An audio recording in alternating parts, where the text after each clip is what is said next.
saying the mountain loads of homework takes a toll on their health. But before you roll your eyes and say, well, duh. The 4-day school week's been tried in Poland, Australia, France, and more than 1,600 schools in the US, where there's a nationwide teacher shortage. We're adding 35 minutes onto the day, so the instructional minutes will be almost exactly the same.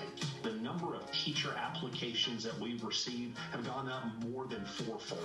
A US study from 2021 shows it's been a big hit with parents and students, but the trade-off shows up in their learning.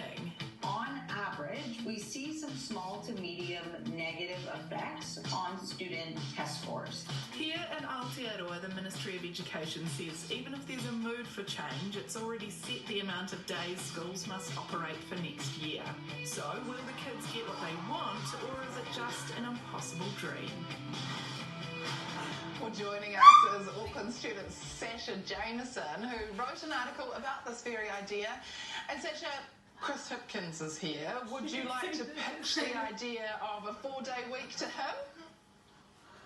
Well, we need a solution to climate change, we need a solution to getting some more money, we need a solution to the constant tiredness and mental problems of students. We need to get teachers a bit more energised. So let's take a day off the week, let's give students and teachers a bit more time to relax, let's give the environment a break, and let's get it. And how do you think your teachers would feel about the scheme of a 4-day week? I mean, I think that they'd love it. I think that as students, we love when a teacher can bring some good creative energy and stuff to a class. And I think that, when teachers can be more relaxed, because, I always hear about how much marking and stuff that they've got to do. And, the teachers have a life as well.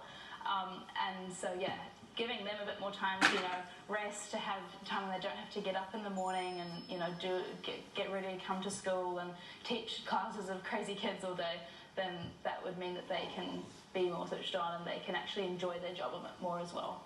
How do you think parents would find having a 4-day week? Do you think all parents would be able to make that work? I think that it could be tricky. So that's what, when I was researching this, I was thinking, but parents will have to find babysitters, that's going to be really difficult. But when I actually did some research into it, for the schools that had adopted a 4-day week, the parents were actually really in favour of it. And I think that it would work best when, and I'm sure for our adult listeners out there, that a 4-day week would very much be something that you'd enjoy. And so, if that can be something that's adopted by both workplaces and school, then that would work really nicely. But I could absolutely see that it could be tricky for some parents. Hey Sasha, what are you going to do when you leave school? I've been thinking about doing veterinary, so going to Palmerston North and studying there. But, then I've got to think about the whole, am I going to make enough money doing that? It's a big debt kind of thing. So, yeah, I'm not entirely decided, but that's where I am leaning at the minute, yeah. Well, if you can get all the schools and all the businesses to move to a 4-day work week, I might vote for you as Prime Minister, to be honest. Righto. Well, there's my next profession. All set. Awesome. Sasha, thanks so much for talking to us. Thank you for having me, guys. Kia ora, welcome to Project Monday Night. Look, Labour leader Chris Hipkins is here.